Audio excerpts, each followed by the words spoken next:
Trail runners, welcome back to Chasing Gold, where we are chatting with some of the best trail runners coming down to Black Canyon, hoping to secure one of those podium spots and punch their dance ticket to the Western States 100. Today, we are chatting with Eric LaPuma, coming to us from Vermont. He runs with Black Diamond. He is the 50K U.S. National Champion on the road. Most recently placed third at the highly competitive JFK 50 and has a handful of victories around New England. Eric, welcome to the show.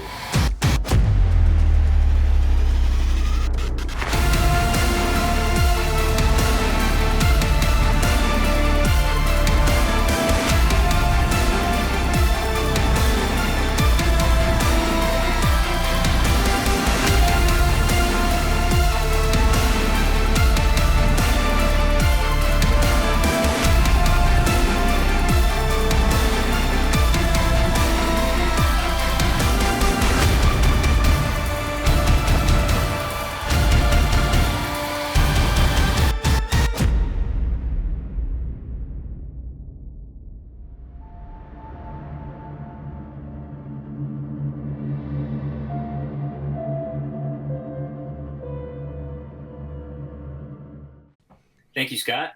I wore my cowboy shirt to try to fit in better with your Arizona crowd. Nice. That could be a good pre or post-race shows. Post-race shirt. How is the weather in Vermont? Talk to us about what you're going through. It's been very cold here. We had a string of a few weeks where it really didn't get above zero, at least with the wind chill.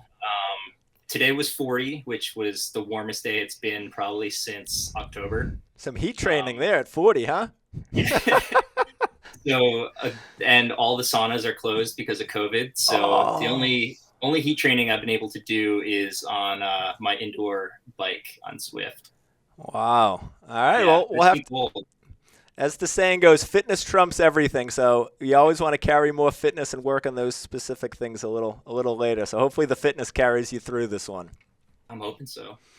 Talk to us about the training, about the build-up. Have you peaked the calendar for this event? Where are you at? What does a typical training week look like? All that kind of good stuff. Yeah. So after JFK, I took, I think, like 10 days off, and then started building back up. I never do huge mileage weeks. I always only run 6 days a week, and I'll get up to like 85, 90. Nice. In the winter here, it's pretty much all dirt road running because the trails get too much snow on them. And yeah, it went pretty good. I got COVID like a month ago, so Oh no. that took a few days out, but I ended up not getting it that bad, so I was pretty lucky. And then this past week had something pop up with my shin, so I've just been biking a ton, just to kind of make sure that I feel good for the race. Sure. And I know you have a lot of 50K-ish super fast times. I did see you were out at Bighorn a few times for some bigger races. 2017, it looked like there was a four-way tie with you, Andrew Skirka, and a few others. It sounded like from some training partners it was a pretty cold day out there. Do you remember this day? Yeah, it was terrible. I I just moved to Boulder. I had my longest race ever was 50K, and moving to Boulder, I was like, everybody runs hundreds here, so I think I need to run one of these. And went out there, like I ended up borrowing like a bunch of clothes from Skirka. In town, I think I borrowed a pair of shoes from like a Solomon rep or something because I just started working after college. I didn't have enough money. And two of my best friends from high school, Casey and Alex, came out to crew me. They had never been to a race like that before, so like missed me at a couple spots. I didn't have my headlamp at night, and then it started just pouring and turned to mud. Casey told me that you guys he was so cold you guys were pouring chicken noodle soup on his hands to try to warm him up. Yeah, I think like mile 80, Casey started pouring soup all over himself because he was so cold. which was fair. But that's probably one of my favorite stories of any race ever. Is Casey just covering himself in soup. All right. What have you learned from those days that you're going to bring with you for a better strategy here at Black Canyon? That one big thing is just like what to eat, like nutrition wise. I'm pretty good at that now, just especially from doing some of the faster 50K and 50-mile races. That's pretty important. Oh yeah. That's the biggest thing. I think the other difference is now that I just have more lifetime miles and more lifetime races. And I think that's helped a lot. Like I shouldn't have raced hundreds when I was like 23 and 24. I haven't finished one yet. I tried to do Vermont 100 and it didn't work out because it was the year that it was really hot That's every and year. humid.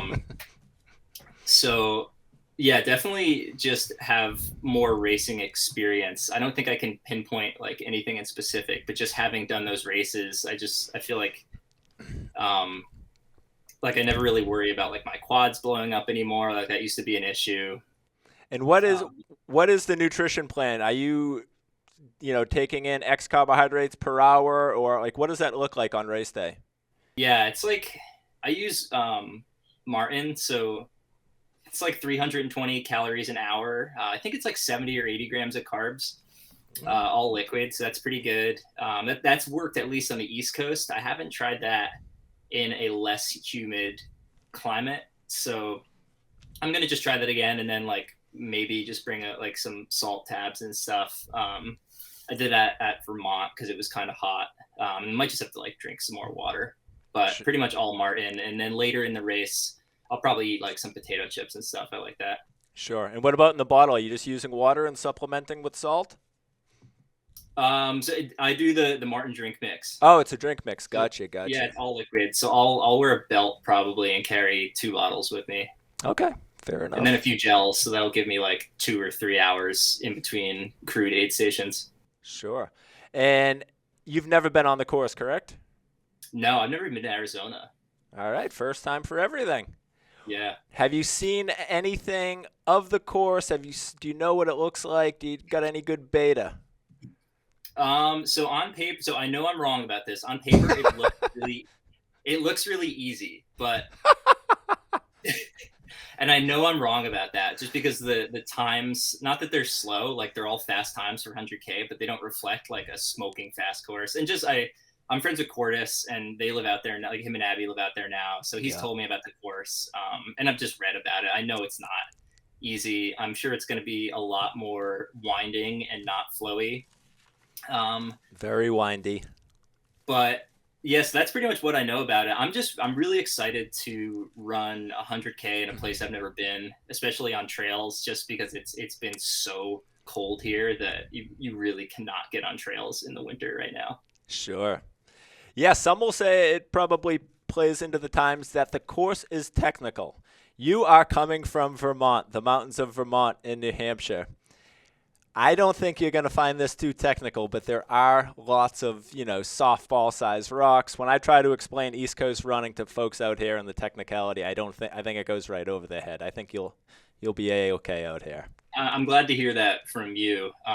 Just because I know you said you were from Boston area, Yeah, but yeah, yeah. I'm if I'm worried about, or and one thing I'm not worried about is the technicality, just because I mean Vermont is notorious for being pretty ridiculous. Sure. And what kind of strengths do you think will play into the race for you? Speed is obviously a big one. Do you feel like you can climb better, you can descend better? How are you going to approach the course? I think I'm in pretty good climbing shape right now.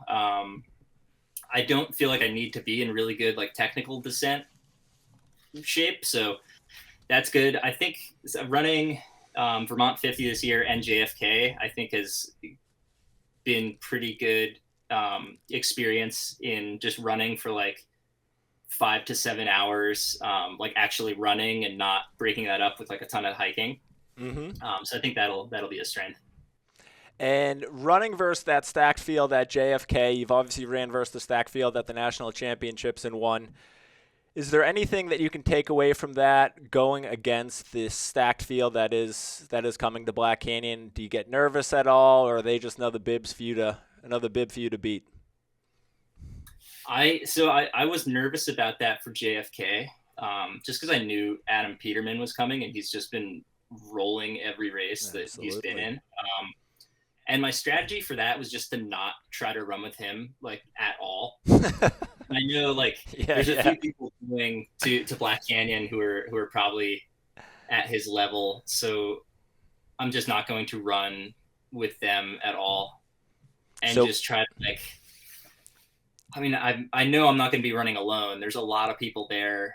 There's so many fast people going, and there's so many like dudes like me who like could probably run the same time that I've run at any race that I've been to. So I'm sure I'll end up running with like a good pack, hopefully with Cordis and Jackson. I'm really hoping to share some miles with them, but definitely don't try to run with the lead pack, because I know Black Canyon's also notorious for like people exploding. Yes, that's what happens when you have a huge talent pool competing for three big prizes.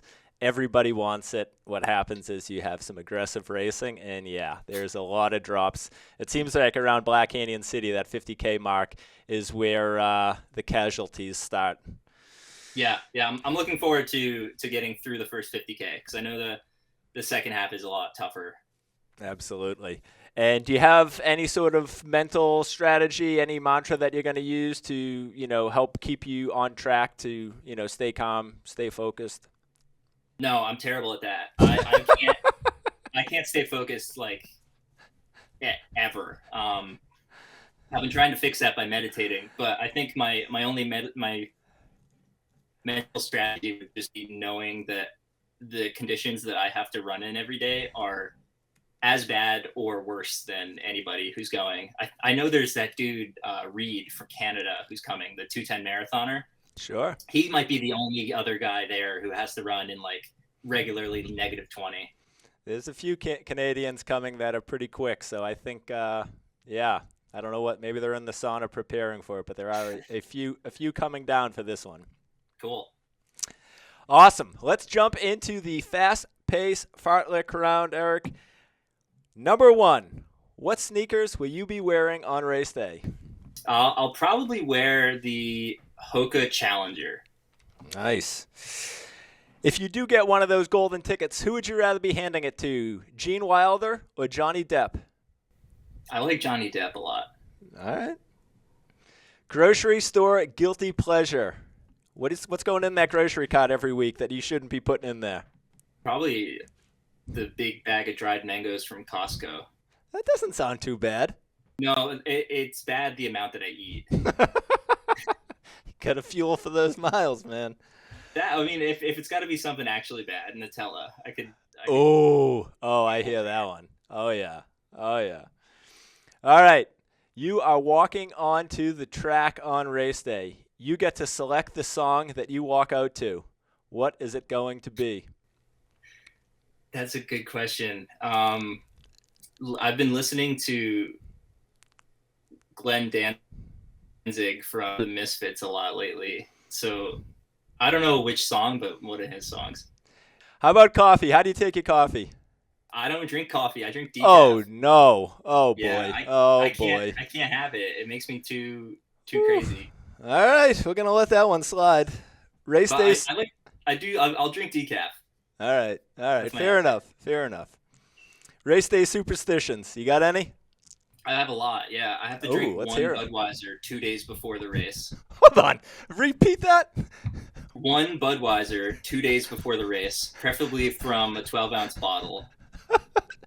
Where did this stem from? This is a new one. I did it before JFK. All right. Because I've worked in the like craft beverage industry for pretty much my whole career, so I don't drink much like Budweiser type beer, but I do enjoy it. So for some reason, I just had pizza and a Budweiser 2 days before JFK, and it went really well. So that's my new thing. All right. If you are out in for Black Canyon early, let me know. I'll come join you for that. Perfect. All right. Race day. Shades or no shades? I like to wear shades. Yeah. Got to look cool. I don't have any right now, though, so I might have to get some. You can pick some up at the expo. We'll have plenty. Perfect. Race day breakfast. Bread. That's it. Plain bread. Wonder bread? Any bread. No, usually like a baguette or something. If I'm from New Jersey, so if I'm in Jersey, it'll be a bagel. All right. Anything going on the bagel? Just plain. No. Just plain. Plain bagel and decaf. Ladies and gentlemen, we have a real square here. Well, it doesn't have to be a plain bagel. It could be an everything bagel or cinnamon raisin, but you can't put anything on it. All right, all right. All right, favorite local trail in your state? Good question. I think Bamforth Ridge going up Camel's Hump. Nice. Camel's Hump is a beast of a climb. Yeah. Nice. Longest climb in Vermont. Yes, it is. What is it? Camel's Hump to Mansfield. The Man's Hump. Do you know this route? The Man's Hump? Yeah.